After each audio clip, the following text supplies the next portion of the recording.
although marami na pong lumabas na mga loan apps, digital banks o digital loan bank, itong mga isi-share ko po sa inyo is pwede niyo pong i-consider this 2026.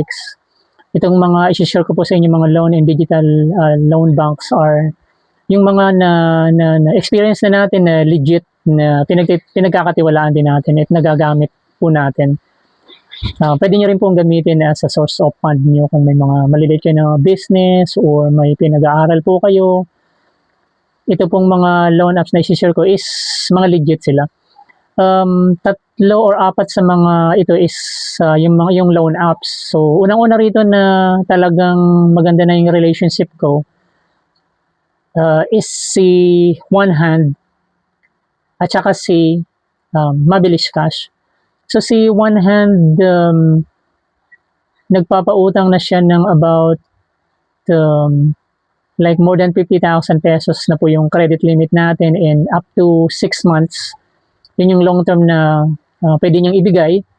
So maganda yung relationship ko rito, and until now ginagamit ko siya. Close, yung interest rate niya is close sa interest rate na charge ni Mabilis Cash. Medyo maliit lang siya ng konti, pero above 9% po.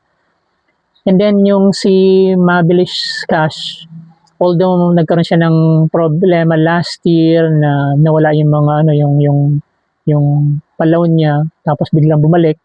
So binibigyan ako dito ng credit limit na up to 150,000 pesos, pero siyempre hindi ko naman po yun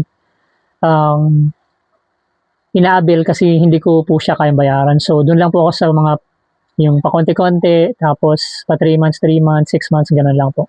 Pero up to 7 months po yung binibigay ni Mabilis Cash. Nasa about 10% po yung interest rate nito. Pero medyo malalaki po itong loan apps na ito. Pero ang kagandahan sa kanila talaga is consistent, tsaka revolving siya. And habang meron po kayong credit limit is papautangin niya po kayo.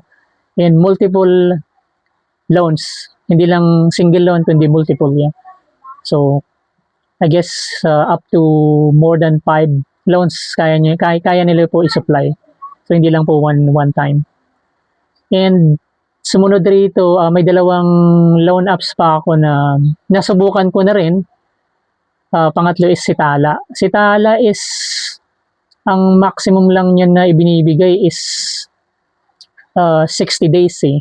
Parang 61 days. So hindi siya katulad nitong dalawang apps ni Mabilis sa kanya, One Hand, na may terms. Dito sa kanya one time. Pero kung babayaran niyo po siya ng maaga, mas magiging maliit yung charges niyo. So, pwede nyo siyang i-maximize up to 60 days, pero kung gusto nyo siyang bayaran na maaga, ibabawas nyo yung interest charges.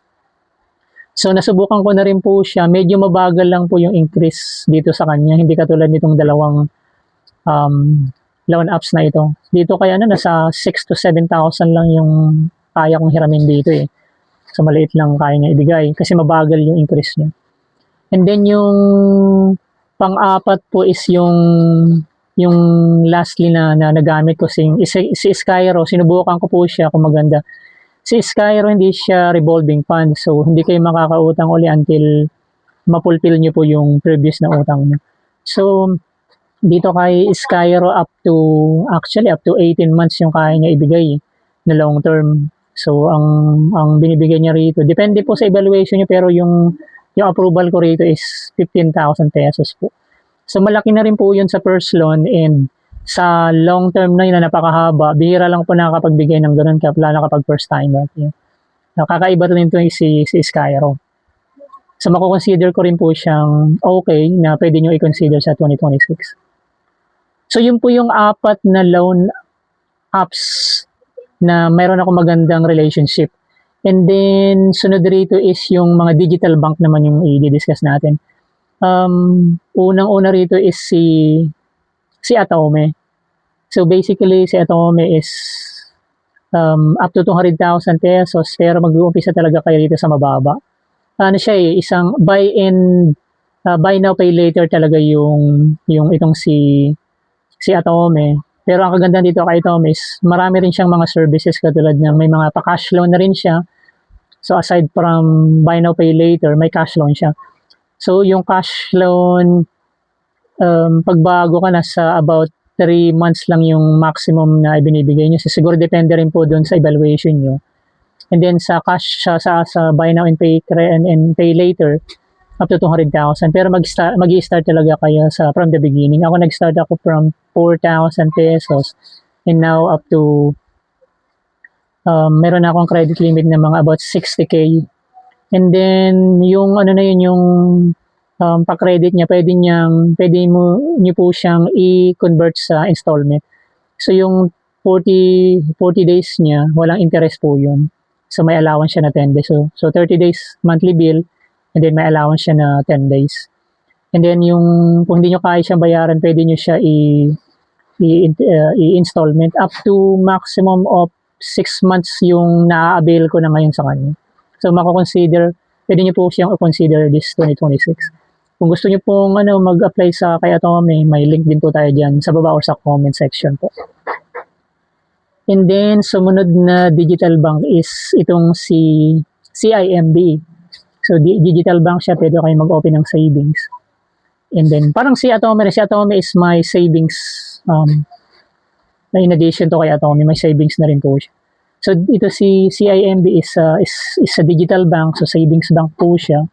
And then, may pa buy now and pay later din siya, yung tinatawag na 30-day credit. So, yung 30-day credit na yon, pwede nyo pong gamitin, or yung credit limit nyo, pwede nyo pa ipangbayad rin po ng mga bills ninyo. So, ganun po. Meron rin po siyang pa long term, so I guess it's up to 24 months, pero medyo mahigpit itong si CIMB. So, it takes time para ma-approve kayo. Kahit hindi ako na-approve sa pa loan niya, yung cash loan long term. So, yun lang na ang nagagamit ko lang dito kay CIMB is yung pa 30-day credit niya, yung amount na pwede nyo i-purchase online and pwede nyo ipangbayad sa mga bills. And then, sunod kay CIMB is itong si Maya. Si Maya is parang nakakahawig kay GCash, pero si Maya is actually a digital bank, so may pa-savings rin po siya. Meron din po siyang buy now and pay later na tinatawag ding easy credit or 30-day credit. So pwede po niyong gamitin yung mag-withdraw ng cash. Ang kagandahan naman dito, pwede niyo pong i-withdraw din ng cash yung pa 30-day credit niyo. Pwede niyo ipangbayad, pwede niyo pong ipang-purchase. So pwede niyo pong consider itong si Maya as source of funds. Meron din po siyang pa-cash loan. Medyo mahigpit din po yung evaluation niya, pero na-approve po din tayo dito sa pa-cash loan niya. So, it's a long-term cash loan. Mas malaki yung binibigay niya unlike dito sa pa-credit limit niya. Yung pa-credit limit niya is up to 30,000 pesos, pero hindi ko pa yun nare-reach up to 12,000 pesos pa lang yung naibibigay niya sa akin. And then, after niyan is yung halos ka-level niya na si GCash. Si GCash is kakaiba kasi talagang multiple yung nito. Napakaraming network nitong si GCash. Si GCash ay may, di ba katulad ng yung mga transfer payment, ganun. Marami pong pwedeng gamitin dito kay GCash. So, siyempre, everyone may mga, I guess, halos lahat may mga GCash na rin. Kasi nagagamit ito sa mga payment or pag-transfer ng pera, padala. So, kakaiba siya kasi pwede siyang yung easy padala kahit sa mga tindahan lang. May tatlong klase siyang pa-loan. Yung una rito is yung G-loan, which is pwede nyo kayo makautang ng cash in a long-term payment. So, hindi siya talaga, hindi siya revolving funds, pero kapag nabayaran nyo na yung G-loan nyo ng up to, I guess, 50% or more than 50%, pwede na siya magpautang ulit. And then yung second option na binibigay niya is yung G-credit. Si G-credit is not a cash loan, pero si G-credit is yung credit na binibigay sa inyo rito is pwede nyong gamitin pambayad ng bills like kuryente, tubig, pang purchase, o pambayad ng Meralco nyo, o pambayad ng credit card nyo. Yun naman po si G-credit. So long term din po, pwede din nyo po yung installment. And then yung pangatlo niya is yung si G-credit. Si G-credit, ito yung parang nakahawig kay pa 30-day credit ni Maya at saka ni CIMB. So, tatlong type ng credit. Dito kay pwede kayong mag-loan multiple. Total sa G-credit kung habang mayroon pang available, pwede nyo i-multiple na gamitin yan. Or sa G-loan, habang mayroon pa kayong available doon sa credit.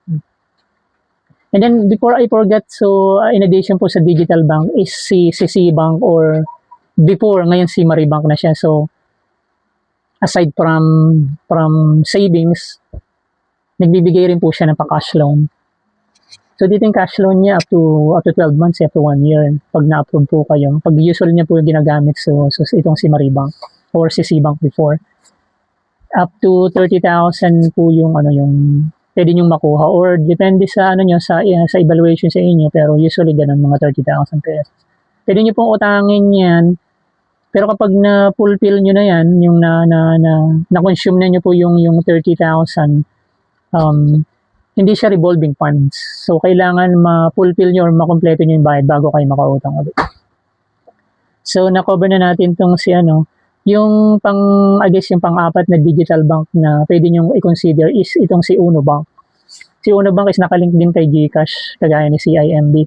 So, kay Uno, ang kagandahan kay Uno, kahit hindi nyo pa siya nagagamit, basta pumasa kayo sa evaluation niya, pwede kayong makautang ng malaking halaga. Tinry ko rito, nabigyan ako ng approval ng up to 70,000. So, ang kagandahan niya is also long term. So, pwede nyo siyang utangin. So, kahit wala kayong bank account dito, ako naman kasi, kaya ako kinonsider to kasi nakalink siya kay GCash. Pwede kayong mag-open ng account through GCash, nakalink siya sa GSave. And then, yung dalawang huli na maganda yung relationship natin na pwede nyo rin pong i-consider sa 2026 is itong siyempre familiar kayo kay Lazada at saka kay Shopee. So, si Shopee, multiple hanggang meron kayo available dun sa sa pay later niya. Unlike dun sa pay later, I mean sa cash loan, sa pa-cash loan niya.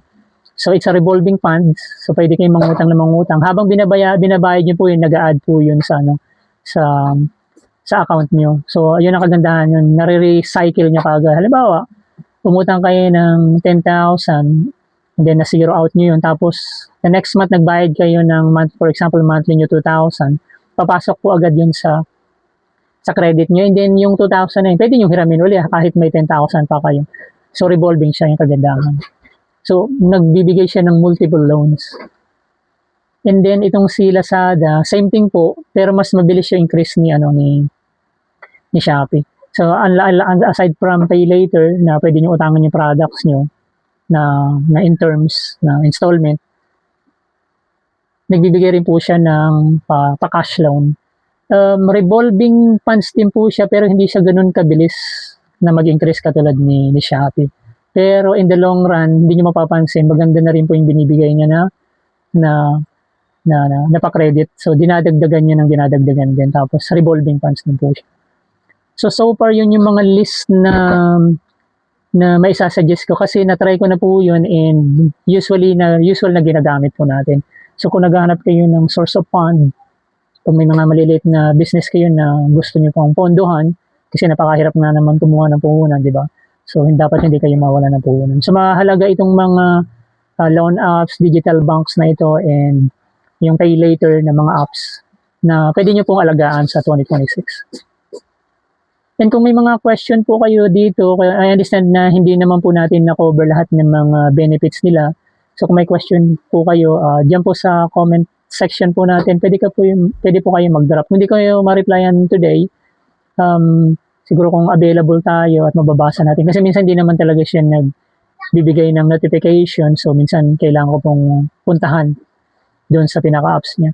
So, tatry po natin sagutin lahat ng mga katanungan niyo, guys. So, halos lahat ng since nag-start ako dito sa channel na to, halos lahat ng mga question is trinay ko pong sagutin po one by one. And thanks so much for watching, guys. And kung hindi pa kayo subscriber, don't forget to subscribe. And see you next time.